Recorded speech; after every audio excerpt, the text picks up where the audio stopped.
கோவை கருமத்தம்பட்டி பகுதியில் உள்ள கேபிஆர் கலை அறிவியல் மற்றும் ஆராய்ச்சி கல்லூரியின் முதல்வர் முனைவர் பி கீதா தனது முன்னாள் மாணவரான புவனேஸ்வரி சுப்பிரமணி அணி சர்வதேச அளவில் நடைபெற்ற ஹேக்கத்தான் போட்டியில் வெற்றி பெற்றதற்கு வாழ்த்து தெரிவித்துள்ளார்.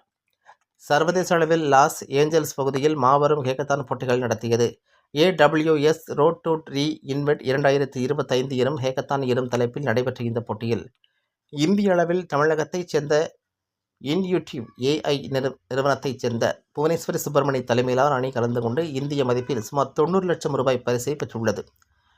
புதுமையை பேசும் ஓரிக் பயன்பாடு குறித்தும் புதுமைமிகு ஓரிக் பயன்பாடு குறித்தும் இவர்கள் வடிவமைத்த சிறந்த தீர்வுக்கு பரிசு கிடைத்தது. தொழில்நுட்ப திறமை, படைப்பாற்றல், புதுமை ஆகியவற்றின் சிறந்த கலவையாக இருந்ததால் இவர்களின் படைப்பு தேர்வாளர்களால் வெகுவாக பாராட்டப்பட்டது. இந்த நிலையில் கேபிஆர் கலை அறிவியல் மற்றும் ஆராய்ச்சி கல்லூரி முதல்வர் முனைவர் பி கீதா தங்களது முன்னாள் மாணவியான புவனேஸ்வரி சுப்பிரமணி மற்றும் அவருடைய அணிக்கு இதயம் கனிந்த வாழ்த்துக்களை தெரிவித்துள்ளார்.